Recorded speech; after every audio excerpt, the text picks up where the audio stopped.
All right, y'all, one more video today.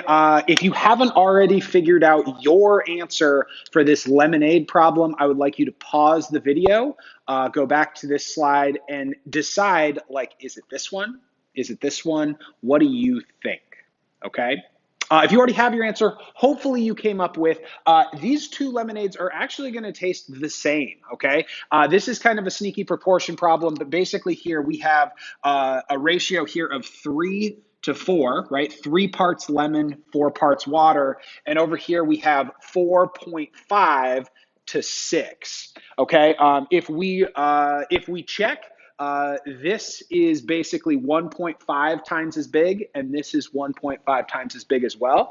So there'll be more lemonade in this pitcher, but it should taste exactly the same. Okay, so that's one of the applications that we can kind of use when it comes to our ratios and proportions. And speaking of proportions, in your boat books, I would like you guys to go ahead and put this super, super, super important vocab word in.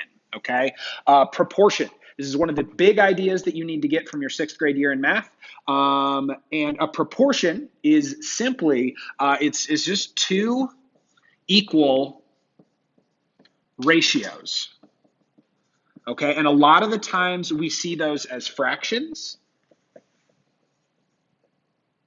Okay, and so if we think back to the lemonade example, if we add more lemons in order for the lemonade to taste the same, we also have to add more water, right?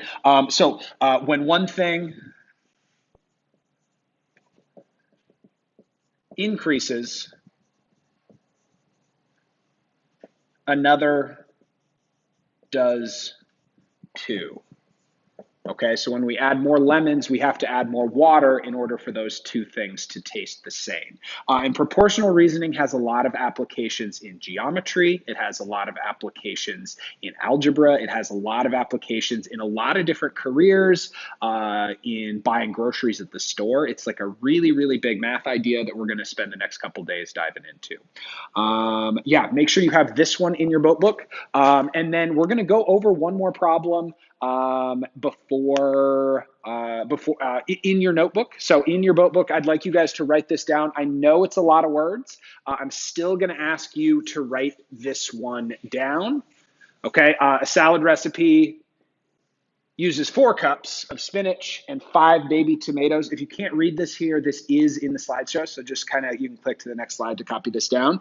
You only have 2 cups of spinach. How many tomatoes should you use? Okay, and we can use one of these proportions, one of these 2 equal fractions to make this a little more, to kind of take a lot of the words out of this problem and make it a little more visually easy to deal with. Okay. So if we look at this first part, our first ratio, it says that we use 4 cups of spinach, okay, and 5 baby tomatoes.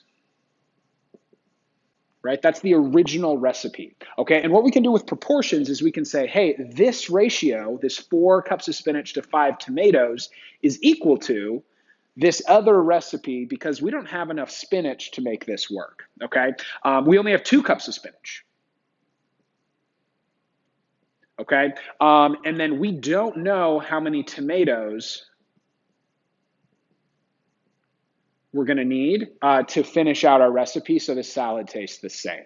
But hopefully you guys can see this one's actually a little easier problem than the one we were looking at with lemonade. 4 cups of spinach to 2 cups of spinach. We basically have taken this recipe and chopped it in half. That means with the tomatoes, we're going to have to do the same thing. Instead of 5 tomatoes, this number here is going to be 2.5, right? It's half as much, so we need half as much tomatoes. And we're going to look at some ways we can solve these problems without the words on Tuesday and Wednesday next week. Yeah, there's one last problem. Jacob, I decided to pick on you. I put a hockey problem in there for you guys. If you guys can solve that one on your own, you're doing good today. Let's see, tomorrow there will be a Desmos activity to kind of help continue building our proportional reasoning.